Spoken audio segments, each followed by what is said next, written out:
Ports can be fucking weird, right? I think we can all agree on that. Super Monkey Ball Jr. on the Game Boy Advance was a strange port. Hell, pretty much every console game that was released in a certain time period had a strange Game Boy Advance port.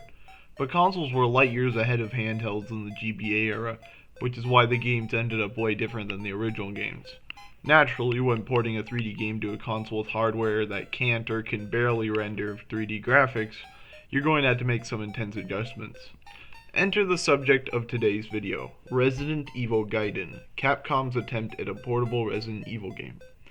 Judging by the critical reception of the game, I think the word attempt is pretty fitting. Instead of the typical 3D over-the-shoulder shooter gameplay, you had a top-down game with first-person battles possessing targeting reticles that are reminiscent of Undertale's attack button. When I heard about this game, I was immediately interested. I've never played a Resident Evil game in my life, so I really wanted to see what the series was like at its most not Resident Evil. Plus, it seems like possibly the least scary one. I get spooked really easily. Anyway, when I did some cursory research for the video so we could have some context, I couldn't really find much information on the development of the game. We know that the director of Resident Evil Code Veronica worked on the project as the lead writer for the story, which seemed like a well-received game, and the first-person view was inspired by the similar 1987 game called Dungeon Master. Now, if you've seen my Innsmouth no Yakida video, you know my feelings about first-person dungeon crawlers, so you know I don't like whatever elements were lifted from that. Apparently the entire game was programmed by the British company M4 as opposed to Capcom's in-house development team.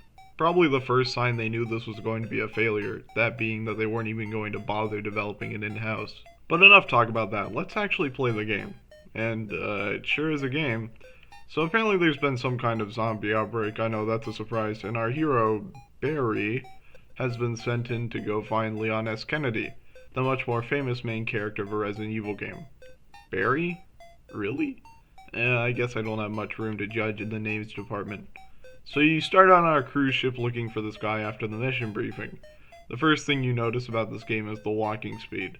I'm pretty infamous for my least favorite Kirby game being Kirby 64 due to the slow walk speed, and this game is definitely not in my good graces for it. It takes ages to walk anywhere, or to avoid zombies, which leads to more combat encounters that are generally unfun, thus leading me to hate playing the game. Speaking of the combat system, let's talk about that. Oh my god, this game is difficult for no reason, and I really don't like that kind of game design. You have a knife, sure, and a gun, but you only have a few bullets, and you run out of them very quickly due to the sheer density of zombie enemies.